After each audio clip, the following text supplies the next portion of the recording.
Do you want to save $100,000 or more in college tuition?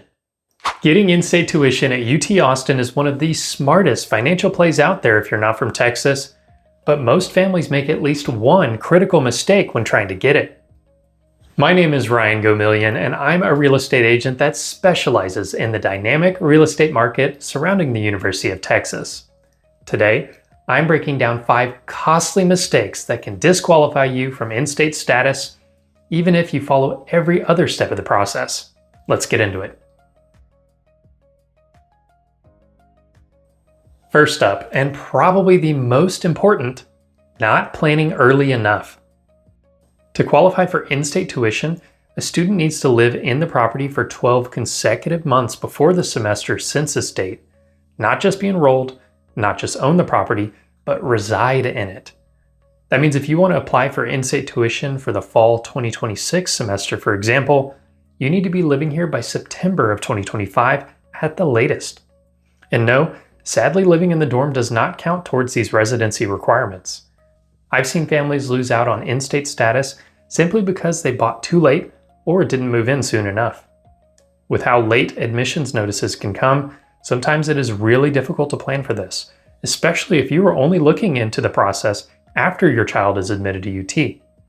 Plan early and plan for everything you need, and the process can be smooth from start to finish. If you feel like you're late to the game, or you've already committed to living in the dorms, it still may be worth going through the process to qualify for what you can. Second mistake, thinking you can just buy a property and qualify. The Texas Administrative Code is clear. The student must reside in the home full-time for 12 consecutive months. If you rent it out and visit on breaks or only stay part-time, you won't qualify. UT is also very clear on their interpretation of this rule and will check your supporting documentation to make sure you are telling the truth on your residency application. Texas Administrative Code Section 21.24 spells this out. Owning real estate is one factor, but not enough on its own. It's your residency behavior that counts. In-state tuition is a privilege offered to residents of Texas that attend a public university. Since Texas does not have a state income tax, the majority of its tax revenue comes from other tax sources like sales tax and property taxes. These residency rules exist to make sure that you are committing to giving back to Texas in the form of tax revenue. Make sure the utility accounts are in the student's name. They're registered to vote here. They have a homestead exemption on their property, and their ID has the Austin address.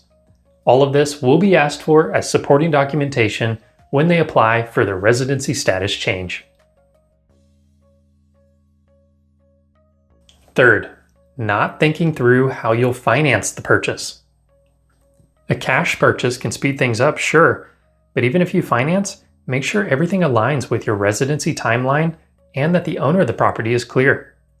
Cash purchases are usually the smoothest way to go about this, as the parents can gift the money to their student, who then purchases the property solely in their name. Not every family can go about this method though, and so you may need to finance the purchase with a lender. There are specific loan programs where parents can co-sign on the loan to allow their student to purchase the property. Make sure you understand what this looks like with a qualified lender, and also make sure you understand what properties this may restrict in your home search. While going through the process, keep all of your documentation in an easily reachable place. The university looks at multiple intent to domicile factors, so things like mortgage documentation, utility bills, and tax filings matter. Since you'll apply at least 12 months after your purchase, the better organized you are, the easier it will be when it comes time to submit your documentation. Even if you follow every step correctly, if your documents aren't in order, you hurt your chances of qualifying for in-state tuition. This one's big, not filing your taxes independently. To qualify for in-state tuition based on the student's residency, they need to be financially independent. This means they cannot be claimed as a dependent on someone else's taxes, which is usually a parent's or guardian's. This is often overlooked as parents don't usually think about this, especially if they are still financially supporting their child while they attend the university. Just be very aware of how much financial support you are providing for your child, since that could force them to file as a dependent based on IRS guidelines. The student will also need to be at least 18 years old before they start this process, since they can't qualify for a loan or buy property as a minor. So talk to your CPA or tax advisor early and plan accordingly. Last mistake: overlooking other key requirements. Beyond just living here, Texas wants to see you've truly made it a home. That means registering to vote here, getting a Texas driver's license, and switching over your car registration and banking.